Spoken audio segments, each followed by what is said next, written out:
20 अक्टूबर 2023। प्रातः मुरली। ओम शांति। अब जीते जी आकर के बाप का बनना है और पुरानी दुनिया जिसको रौरव नर्क कहा जाता है उनको भूलना भी है और छोड़ना भी है ही। रौरव नर्क को भूल फिर स्वर्ग को याद करना है। अपने को आत्मा समझ अपने बाप को याद करना है। पुरानी दुनिया बुद्धि से हट जानी चाहिए। उनके लिए पुरुषार्थ चाहिए। ये है जन्म जन्मांतर का कर्म बंधन। एक जन्म का नहीं, जन्म जन्मांतर का कर्म बंधन है। कितने पाप किस किस के साथ किए हैं वह सब जन्म ले भोगने पड़ते हैं। तो इस कर्म बंधन की दुनिया को भूल जाना है। ये छी दुनिया है, पतित शरीर है ना, इससे मोह मिटाना है। गरीबों का मोह सहज मिट जाता है, साहूकारों का मुश्किल मिटता है। वो समझते हैं हम स्वर्ग में सुखी बैठे हैं, गरीब दुखी हैं। यूं तो सारा भारत गरीब है, फिर उनमें भी जो गरीब है वह झट उठाते हैं। उन्हों के लिए ही बाप आते हैं। गरीबों को जास्ती वर्षा मिलता है। सब सेंटर्स में देखो साहूकार कोई मुश्किल ठहर सकते हैं। द्वापर से भक्ति शुरू होती है, वह भी पहले सतो प्रधान भक्ति होती है, फिर भक्ति भी सतो रजो तमो में आती है।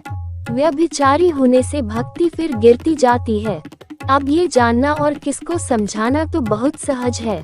तुम बच्चों को रौरव नर्क से संबंध तोड़ एक से रखना चाहिए। एक बाप से संबंध रखने की प्रैक्टिस करो। बाप को याद करने से ही विकर्म विनाश होंगे। गरीब अच्छी मेहनत करते हैं तो बलिहारी गरीबों की है। बाप भी गरीबों पर बलिहार जाते हैं। साजन तुमको श्रृंगारते हैं, महारानी बना देते हैं। ऐसे साजन से बुद्धियोग न रखना, ये तो बड़ी भारी भूल है। बच्चों को समझाते तो बहुत हैं, तुम सिर्फ ज्ञान और भक्ति का कंट्रास्ट बताओ। भारत में ही गाया हुआ है, दुख में सिमरन सब करें, सुख में करे न कोई। सुख में क्यों याद करेंगे, अभी वह नई दुनिया स्थापन हो रही है, परंतु सुख का वर्षा भी पूरा लेना चाहिए। माता पिता जानते हैं हर एक कितना लायक है। मौत जब नजदीक आएगी तो बताएंगे तुमने पुरुषार्थ पूरा नहीं किया है, तब तुम्हारा ऐसा हाल हुआ है।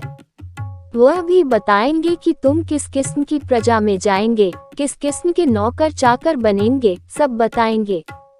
अच्छा, मीठे मीठे सिकीलधे बच्चों प्रति माता पिता बाप दादा का याद प्यार और गुड मॉर्निंग।